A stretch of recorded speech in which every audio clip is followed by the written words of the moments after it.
내년 대선을 겨냥한 여야 정치권의 움직임이 갈수록 빨라지고 있습니다. 대선 예비 경선에 들어간 더불어민주당은 오늘 밤에 첫 TV 토론을 열고 야권의 유력 주자인 윤석열 전 총장은 국민의힘 입당 문제를 본격적으로 논의할 것으로 보입니다. 두 분 모셨습니다.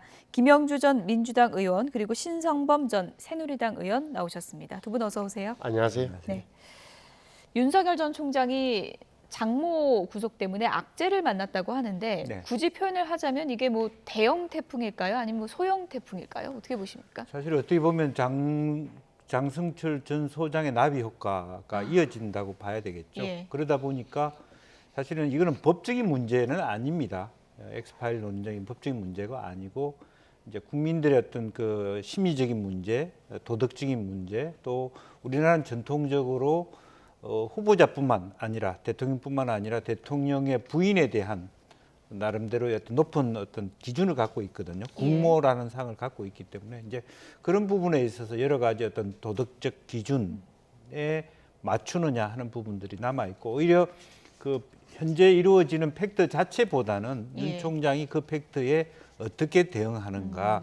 가령 예를 들면 그 전에는 6월 29일 날은 이런 문제에 대해서 국민이 판단한 문제라고 얘기했다가 바로 그날 저녁에 나타나는 어떤 뭐 언론 인터뷰에서는 불법적인 거고 도청적인 뭐 그런 어떤 불법적인 있으면 법률적 대응을 강하게 하겠다 이렇게 얘기하고 그러므로 인해서 본인 스스로가 말하자면 갈직자 행보를 한다든지 앞뒤가 안 맞는 행보를 한다든지 또 그런 부분들이 있으면 상당히 바로 뭐 이렇게 임팩트가 있기는 않지만 어느 순간에 출렁거릴 수 있는 계기가 된다는 것이죠. 예, 양쪽 시각이 있는 것 같아요. 그러니까 전부터 장모 얘기 나왔기 때문에 뭐 그렇게 큰 영향은 없을 거다라는 시각도 있지만 또 징역 3년이라는 이 구속으로 이어졌기 때문에 상당한 타격을 줄 것이다라는 시각도 있는 것 같은데 어느 쪽이십니까?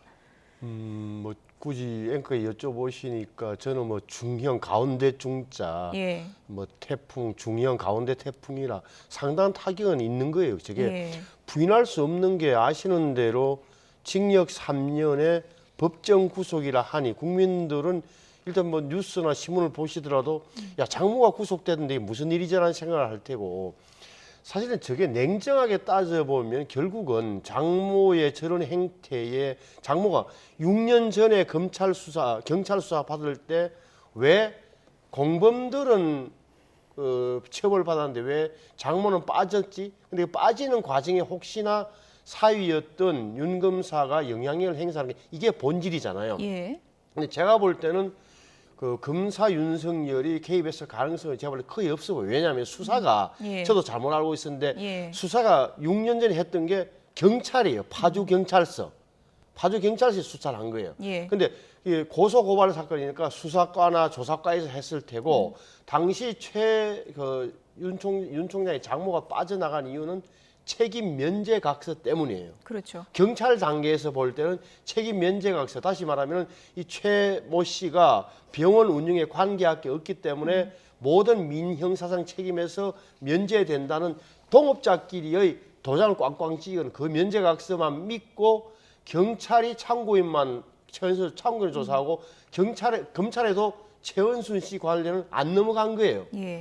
검찰이 개입할 여지가 별로 없었다라고 보고 다만 이 중요한 게 그럼에도 불구하고 김 의원이 하신 대로 저도 가족이잖아요. 장모님도 넓게 보면 가족인데 저 가족 문제 이래 됐을 때 윤 총장이 예비 후보라 그럴까 윤석열 전 총장이 어떻게 대응하느냐가 중요한 거였는데 법 적용에 예외가 없다는 짤막한 어떤 대변인 명의의 성명만 나왔으니까 그건 부족했다. 제가 볼 때는 그 원칙은 맞는데 우리 제가 대선을 하려는 사람, 대통령에 나오려고 하는 사람으로서 우리 가족 중에 한 분의 이런 불미스러운 일 때문에 국민 여러분께 송구하다, 죄송하다 이 정도는 같이 붙었으면 좋았을 텐데 그게 빠져가지고 국민이 아쉬워하는 거죠. 뭐 추후 대응이 뭐 어떻게 나올지는 좀 저희가 지켜봐야 될 부분인 것 같고요.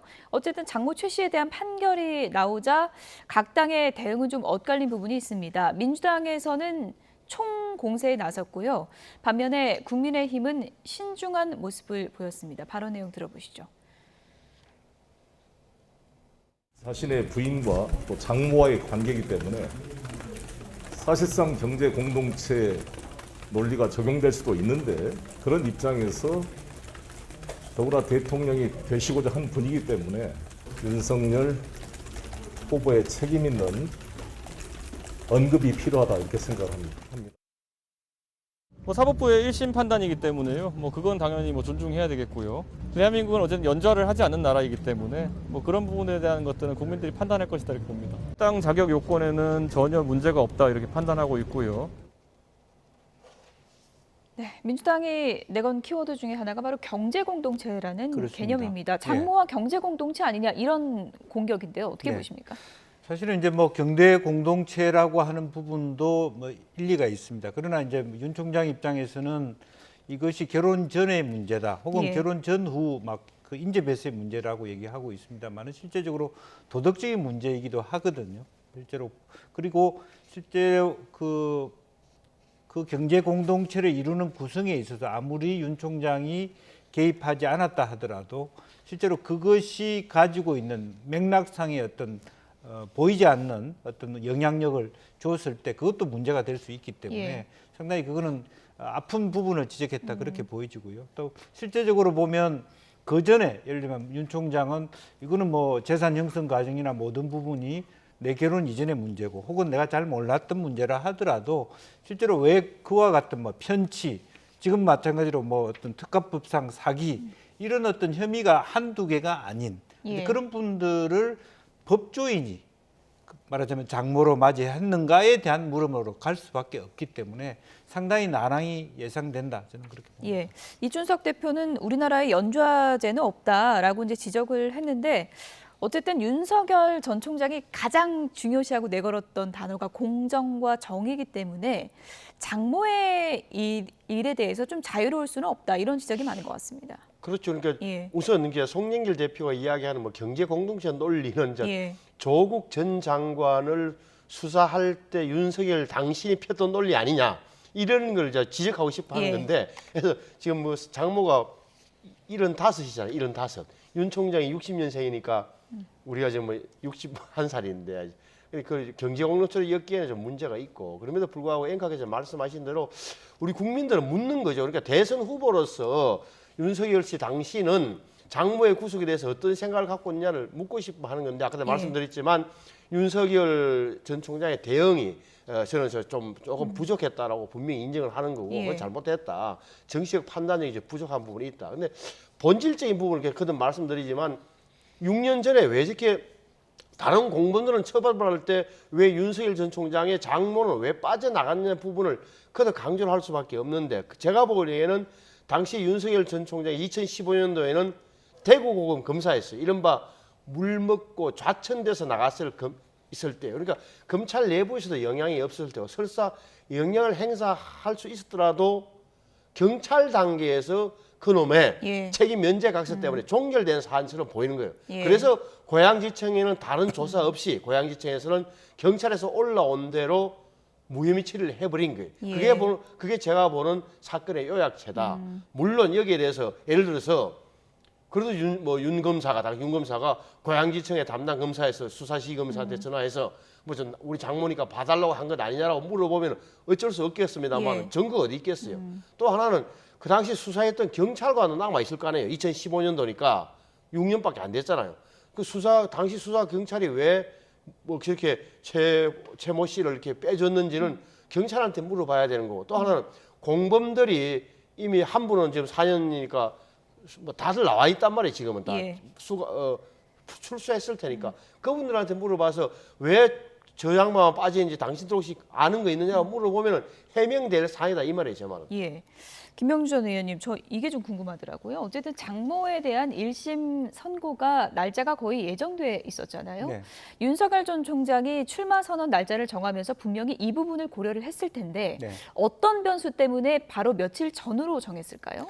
실제로 보면 이제 그러한 처음에는 그것을 어떤 결과가 오히려 더 좋은 결과가 나올 것이다. 그래서 그 결과를 무시하고 앞당긴다라고 얘기했지만 실제로 결과론적으로 보면 어떤 결과를 나올지 몰랐기 때문에 만약에 7월 초에 나오는 이 결과가 1심 결과가 지금과 같은 결과가 나왔을 때 법정 구속이라든 3년 중형이 나왔을 때 실제로 바로 출마 선언을 하기는 어려워진다. 그럼 7월 중하순으로 가게 되고 본인이 갖고 있는 스케줄상으로는 바로 입당하지 않습니다.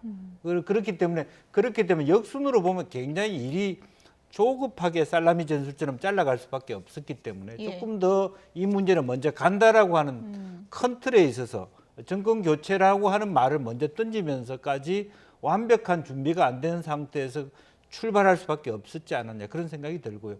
그래 놓고 이 문제를 정리하면서 순고리를 하고 이제 입당을 하든 조금 더 민심 투어를 하든 결과적으로는 제가 봤을 때는 여러 가지 명분에도 불구하고 8월 중하순 정도는 국민의힘에 들어갈 수밖에 없는 운명에 처해 있는 거 아닌가 그렇게 보여지고 이 사건 자체는 결과적으로 심적으로는 조금 더 빨리 입당하자는 쪽에 의견이 많을 거예요. 그렇기 때문에 본인이 최근에 나온 단어가 유혹입니다. 유혹이요. 빨리 들어가고 싶어 있는 유혹. 그리고 다른 유혹은 국민의힘에 안 들어가고 견디자라고 하는 제3의 정치 세력화할 수 있다라고 하는 주장에 대한 유혹. 이 두 가지 유혹을 다 제끼면서 자기가 가고자 하는 길을 간다는 양쪽의 것. 유혹이 지금 강하다는 얘기예요. 그렇습니다. 그러니까 실제로 채권들 중에서는 국민의힘 쪽하고 배경이 없는 분들도 있거든요. 그분들은 굳이 지금 현재 정당의 비호감도가 높은 상태에서 오히려 과거에 안철수보다 훨씬 강한 제3의 세력으로 충분히 원심력을 가지고 이번에 참여했던 24명의 국민의힘 국회의원들과 함께 새로운 세력으로도 정권 교체가 가능하다. 그렇게 볼 수도 있는 것이거든요. 그것 또한 유혹이라고 생각하는 겁니다. 자연스레 입당 얘기를 저희가 좀 넘어가 보면 오늘 주목되는 만남이 윤석열 전 총장이 권영세 의원을 만난다고 합니다. 이게 그렇죠. 어떤 의미가 있는 만남일까요? 무슨 누가 먼저 만나자고 했는지 모르겠습니다만 입당 문제를 논의할 수밖에 없는 자리죠. 권영세 의원이 대협력위원장이고 어떻게 보면 창구니까 정식으로 아마 권영세 의원은 입당 빨리 하시라고 이야기할 겁니다. 근데 김 의원이 정확히 지적하신 대로 제가 볼때 윤석열 총장 주변에 두 그룹이 아직도 존재하는 거예요. 빨리 국민의힘으로 입당하자는 그룹이 있는 거고 또 하나는 왜 이 지지율 높은데 왜 국민의힘에 먼저 들어갑니까? 저쪽에서 굽히고 들어올 겁니다라고 이야기하는 그룹도 있는 거예요. 저는 근데 뭘 한 말씀 드리고 싶으면 이 멋부리기 정치를 하는 듯한 행태를 보면 안 돼요. 멋부리기 정치. 멋부리기. 그러니까 다시 말하면 지금 윤 총장 주변에서 나온 이야기가 뭡니까? 중도도 포괄하고 탈진보까지 포함하는 멋진 이런 그림을 그리자는 게 일부 거기 참모들의 주장인 것 같아요. 그게 윤 총장도 많이 오락가락하는 거고. 그런데 지금 급한 게 이제 당장 이런 문제잖아요. 본인뿐만 아니라 가족뿐만 아니라 본인이 무슨 공처 수사도 받아야 되고 대상이 됐으니까 이런 상황에서 적어도 저 정당의 보호를 받지 않으면 이런 검정 국면을 견뎌내기 힘들어요. 국민의힘 입장에서 보자면 당 바깥에 있는 사람은 언제까지 당력을 집중해서 보호해 주겠습니까? 범야권 후보라는 이유 하나만으로. 당에 들어와야 의원들도 나서고 정론관에서 기자회견도 하고 성명서도 내고 페이스북을 통해서 이렇게 해줄 명분이 윤석열 전 총장을 지켜줄 명분이 생기는데 자꾸 바깥에서 이런 식이라면 어느 의원들이 앞장서서 해주겠어요. 그래서 저는 검증을 이겨내기 위해서라도 여당에서 계속 여권에서 공격할 게 불보다 뻔한 상황에서 빠른 입당만이 오히려 윤석열 전 총장의 정치적 생존력을 정치 생존력을 높이는 길이라고 저는 봐요. 어제는 원희룡 제주도지사를 만났다 그러고요. 권영세 의원은 원래는 7월 중하순 이르면 다음 주 이런 얘기가 있었는데 오늘 만난단 말입니다. 조금 전에 입당해야 된다 아니면 견뎌야 된다 두 가지 유혹이 있다고 하셨는데 오늘 그 회동 날짜를 보면 윤 전 총장이 입당 쪽으로 좀 더 기운 게 아닌가 이런 추측이 나오고 있는데 어떻게 보시나요? 저는 그렇게까지 생각할 필요는 없을 것 같습니다. 날짜는 어쨌든 길게 보면 아니고. 입당할 거라고 염두에 두면서 그래서 표현을 너무 걱정 끼치지 않게 하겠다라고 이렇게 던져놓은 거거든요. 사실은 갈 데가 없습니다. 별로 돈도 없고 이제 그런 상황이고 다만 밖에 있더라도 결국 갈 곳이 그곳이기 때문에 그 안에 내부에 있는 유력자들과의 네트워킹은 강화시켜 가겠다라는 거죠. 그래서 결과적으로는 이 지금 만남 자체가 당 밖에서 다른 진지를 위한 만남이 아니고 들어갈 텐데 너무 늦게 들어가서 굉장히 허덕거리지는 않겠다라는 다음 주에 전략으로. 전격 입당 발표 이럴 가능성은 없을까요? 저는 그렇게 생각은 하지 않습니다. 윤 총장이 가지 나름대로의 자기의 뚝심이 있어요. 근데 그 뚝심이 저는 독이 될 수도 있다고 보는데 계속 그렇지 않습니까? 입당에 대한 질문에 대해서 내 같으면 빨리 입당하겠습니다 그렇게 말하고 말지 계속 애둘러서 정권 교체가 우선입니다. 자기는 예. 뭐 정권 교체하고 입당할지는 모르겠어요. 예. 대통령 되고 입당할지도 모르겠다. 그런 예. 생각이 들어서 아까 정확하게 지적한 것처럼 예. 잘못하면 국민의힘 지지율이 올라갈 경우에는 당내 구성원들이 기분 나빠할 수 있어요. 그렇죠. 좀 오만하네. 예. 조금 뭐 그러면 사실은 당내 후보를 더 진지를 강화시키는 결과가 돼서 경선이 굉장히 험악해질 수 있거든요. 잘 생각해야 돼요. 그래서 김 의원이 이야기했는데 결국 관건은 지지율이에요. 윤 전 총장이 바깥에 계속 이렇게 나가는 이유, 바깥에 머무는 이유는 자기의 지지율이 높기 때문에. 근데 예. 말씀하신 대로 잘못하면 떨어진단 말이에요, 저게. 이게 계속 검정 국민이 계속 될 거예요. 그렇죠. 그래서 저는 빨리 하는 게 맞다는 거고. 예. 빨리면 언제 정도요? 뭐 언제 당장이라도 정도 뭐 다음 주로 하든지 예. 이렇게 하는 게 맞는 거죠. 그리고 그 뭐라 그럴까 지금 참모진들의 구성이나 이런 걸로 봐서 개인이나 캠프의 대응으로 윤 총장 개인이나 지금 가지고 있는 캠프의 대응력으로는 이 국민을 넘기 힘들어요. 예. 근데 윤 전 총장 개인으로는 이런 고민도 제가 생각했을 때 있을 것 같아요. 정당의 보호를 받는 게 중요하다고 이제 지적을 해주셨는데 그 안으로 들어가면 보호해주는 사람도 있지만 견제하는 세력도 많잖아요. 네. 그렇기 때문에 국민의힘 당내에 들어가면 주도권을 잃어버릴 수 있다라고 생각할 수 있거든요. 어떻게 보십니까? 저는 어차피 그 과정은 겪어야 될 과정입니다. 겪어야 돼서 그걸 뭐 늦게 들어간다고 적게 겪는다고 그렇게 보여지지 않거든요. 예. 어차피 당 밖에서도 홍준표 후보의 계속적인 공격은 시작될 것이고 뭐 윤희숙 의원이 공격할 수도 있고 누구든 다 이제 다 어차피 야권의 후보군 간의 견제는 시작됐다고 보기 때문에 오히려 대세론을 이끌어서 그래서 그 문제를 이거 정말 뭐 국민의힘 내부에서 대세가 결과적으로 윤 총장한테 가고 있다는 느낌을 줘서 스스로 다른 후보들이 연대할 수 있도록 그렇게 만들어가는 것이 훨씬 지혜롭지 않겠나 생각이 들고요. 그런 의미에서 말하자면 사무실 자체도 너무 국회하고 멀리 떨어진 것이 과연 좋을까 그런 생각도 듭니다. 예, 간략하게 이 부분 좀 짚어보면 윤 전 총장 입장에서는 뭐 대선 출마 선언도 했고 상당히 좀 자맹을 이어오다가 어떻게 보면 정권 교체를 하겠다 하면서 큰 발표를 한 건데 최근에 악재가 잇따르면서 이벤트 효과보다는 지지율이 좀 빠질 수도 있다라는 전망도 있더라고요. 어떻게 전망을 하시나요? 그래서 뭐 다음 주 초나 아마 다음 주말쯤 되면 지지율을 한번 봐야 되겠는데 분명한 것은 좀 빠질 가능성이 있는 거죠. 예를 들어서 타이밍이 안 좋았잖아요. 6월 예.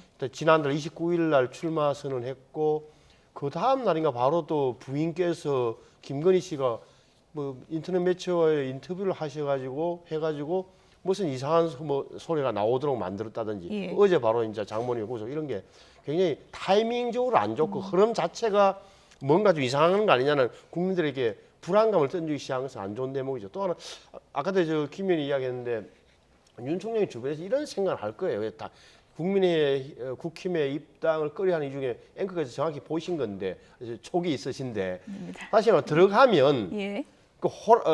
우리 왜 동물의 왕국 사자도 왜 물소 때 막 여러 명에게 이게 포위 공격 당하는 걸 예. 무서워하잖아요. 그렇죠. 그것처럼 홍준표, 유승민 예를 들어서 이런 분들 예. 지금 당내 하태경 해가지고 당내 주자들이 득식을 거리는데 윤석열 총장의 생각에는 30%의 내가 예. 5%, 2%, 3%라는 짜리들한테 포위 공격 당하는 이런 예. 모양은 싫다는 심리도 있을 거예요. 예. 저는 뭐 속내는 모르겠으나 제 짐작에는. 근데 저는 결론을 거듭 말씀드리지만 길이 이길 밖에 없다면 예. 자꾸 잴 것 없다. 들어와서 빨리 오히려 당하고 접합점을 많이 찾는 게 훨씬 더 예. 도움이 된다는 점을 계속 좀 이야기하고 싶어요. 어쨌든 뭐 권영세 의원과의 회동이 오늘 저녁에 급히 잡혔기 때문에 어떤 논의의 진전이 있을지 저희가 좀 기다려 보도록 하겠고요. 민주당 얘기를 좀 해보도록 하겠습니다. 국민 면접 상당히 좀 기대를 모았는데 네. 구룡들의 면접이 시작부터 지금 삐그덕대는 것 같습니다. 네. 아무래도 이제 뭐 조국 흑서를 쓴 이제 김경민 회계사에 대해서 이제 당의 입장에서는 쓴소리를 하는 사람들을 불러서 그런 어떤 그 한편으로는 그것을 지렛대로 삼아서 국민들의 어떤 민주당에 대한 비판들도 좀 그 정리하자 또 그런 기획 그 야심탄 계획인데 결과적으로 정세균, 이낙연 이분들이 보는 입장은 또 다른 것 같습니다. 그런 거 다 좋은데 이분이 굉장히 우리 당의 말하자면 권리 당원들한테 명예를 굉장히 훼손시켰다라든지 또 기술한 내용 중에서 사실이 아닌 것이 있다든지 결함이 있다. 예. 그러니까 비판은 좋은데 결함이 있다 이런 문제로 이제 문제 제기를 하고 심지어는 뭐 정세균 총리 같은 경우는 어쨌든 경선 기획단 자체가 이거 문제가 있다 이제 예. 이렇게까지 말씀을 하고 있습니다. 이제 그럼에도 불구하고 어쨌든 큰 틀은 가고 있기 때문에 예. 지금 현재 국민들이 생각하는 만큼의 상대적인 거죠. 이준석 대표가 그동안에 해왔던 참신한 경선제라든지 앞으로 정책도 공모제 예. 한다는데 그런 부분에 대해서 자꾸 이제 민주당 내부에서 논란이 있는 것은 당을 위해서 좋지는 않을 거라고 보여집니다만 예. 어쨌든 오늘부터 시작되는 여러 가지 경선을 통해서 오늘 TV 토론 네, 시작이죠. TV 토론 내용을 통해서 여러 가지 그런 문제들을 좀 불식시키는 계기로 삼아야 될 것 같아요. 추미애 전 장관이 이렇게 표현을 했습니다. 면접관 이번 논란에 대해서 일본 경찰이 안중근을 검증하는 꼴이다. 이렇게까지 이제 비판을 했는데 어떻게 보면 기획단이 조금은 좀 무리수를 뒀다. 이런 비판도 조금 있는 것 같아요. 무리수를 사실은 무리하고 싶은 부분도 있죠. 예. 무리수를 두지 않으면 정권 재창출이 어렵다고 본 부분도 있습니다. 예. 사실 무리수인지 모르고 했겠습니까? 무리수를 둘 필요가 있고 판을 바꿔야 되고 주도권을 가져오기 위해서 무리수는 필요한 건데 그러기 위해서는 각 후보들에 대해서 내부적으로 이런 의견이 있는데 어느 정도 순위 되겠습니다. 복수안을 가지고 좀 정리를 했으면 좋겠지 않느냐. 그리고 사실은 또 하나 그런 부분에 대한 대안으로 유인태 전 수석에 대해서도 보면 그 추미애 전 장관에 대한 평가가 아주 드러나 있지 않습니까? 예. 사실은 이제 그런 부분이 추 전 장관 입장에서는 굉장히 또 받아들일 수 없는 아니기 때문에 좀 더 좀 꼬이고 있다 그렇게 봐야 되겠죠. 예. 일단 뭐 이런 상황에서는 또 송영길 대표의 리더십이 도마 위에 오를 수밖에 없는 상황인데 당내에 또 이런 논란은 어떻게 좀 정리해 가야 될까요? 저는 뭐라 그럴까 이 민주당 이런 걸 보면서 참 민주당이 상대당 이야기입니다만은 조국 그늘과 조국의 그림자에서 정말 벗어나기 힘들어하는구나, 힘들겠구나. 송영길 대표 그렇게 공식적으로 사과도 하고 자 지금부터 우리 이제 조국 문제 손 틀고 갑니다. 우리 당 지금부터 조국과는 선 끊습니다. 이렇게 공개적으로 이야기했음에도 불구하고 결국 김경률 회계사 문제가 조국 문제거든.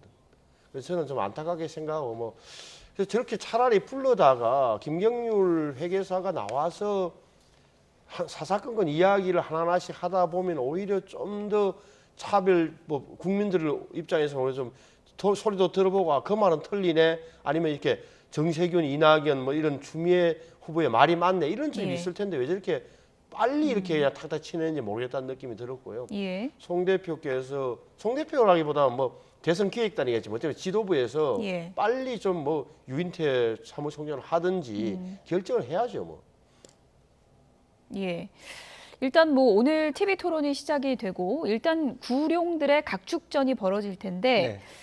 어쨌든 이재명을 넘어라가 가장 중요한 과제 아니겠습니까? 그렇겠죠. 오늘 네. 정세균 전 총리와 이낙연 전 대표가 또 오찬 회동을 했다 그래요. 네. 앞으로의 전략이 조금 엿보이는 것 같은데 어떻게 전망하십니까? 실제로 이제 그 정세균 총리가 이제 이광재 지사하고의 일차적인 부분 또 그리고 실제적으로 나아가서는 어떤 정책 연대라든지 내부적인 연대의 움직임들을 해낼 것 같고요. 또 그런 현재 당의 어떤 경선 부분에 대해서도 서로 입장을 같이 한다는 그런 기조를 유지해 가면서 조금 더 반 이재명 연대의 구체화를 꾀하지 않을까 그렇게 생각이 듭니다. 네, 간략하게 하나만 더 여쭤볼게요.